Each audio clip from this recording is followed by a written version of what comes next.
আলাইকুম। আইএফআইসি ব্যাংকে যারা টাকা রাখছেন তাদের টাকার কি হবে? অর্থাৎ যারা ডিপিএস, সেভিংস কিংবা ৫ বছর ৭ বছর মেয়াদি টাকা রাখছেন তাদের টাকা কি হবে? অর্থাৎ তারা কি টাকাগুলো তুলতে পারবে নাকি তাদের টাকাগুলো নষ্ট হয়ে যাবে? আপনি যদি ভিডিওটা দেখেন তাহলে আপনি জানতে পারবেন যে আপনার টাকা তুলতে পারবেন নাকি আপনার টাকা নষ্ট হয়ে যাবে। দেখেন, আইএফআইসি ব্যাংকের ৬% শেয়ার ছিল সালমান রেব রহমানের এবং ৩৬% শেয়ার ছিল সরকারের। অর্থাৎ বাকি যে শেয়ারগুলো এগুলো কিন্তু ব্যক্তি মালিকানাধীন শেয়ার ছিল। এখন পর্যন্ত ব্যাংকের সব ধরনের কার্যক্রম ঠিক আছে।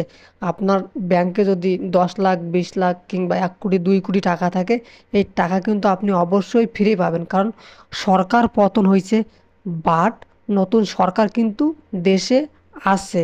ব্যাংক কিন্তু আপনার দেউলিয়া হয়ে যায়নি। যদি ব্যাংক দেউলিয়া হয়ে যেত সেক্ষেত্রে কিন্তু আপনার টাকা না পাওয়ার সম্ভাবনা থাকতো। যেহেতু ব্যাংক ঠিক আছে, দেশ ঠিক আছে, দেশের সরকারের শুধু পতন হয়েছে, অর্থাৎ এখানে কিন্তু আপনার টাকা ব্যাংকের মধ্যে ঠিকই আছে।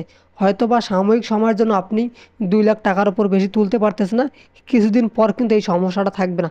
তো আপনার দুশ্চিন্তা করার কিছু নাই, আপনার টাকা আপনি ঠিকই তুলতে পারবেন। ধন্যবাদ। যদি ভিডিওটি ভালো লাগে তাহলে অবশ্যই শেয়ার করে দেবেন।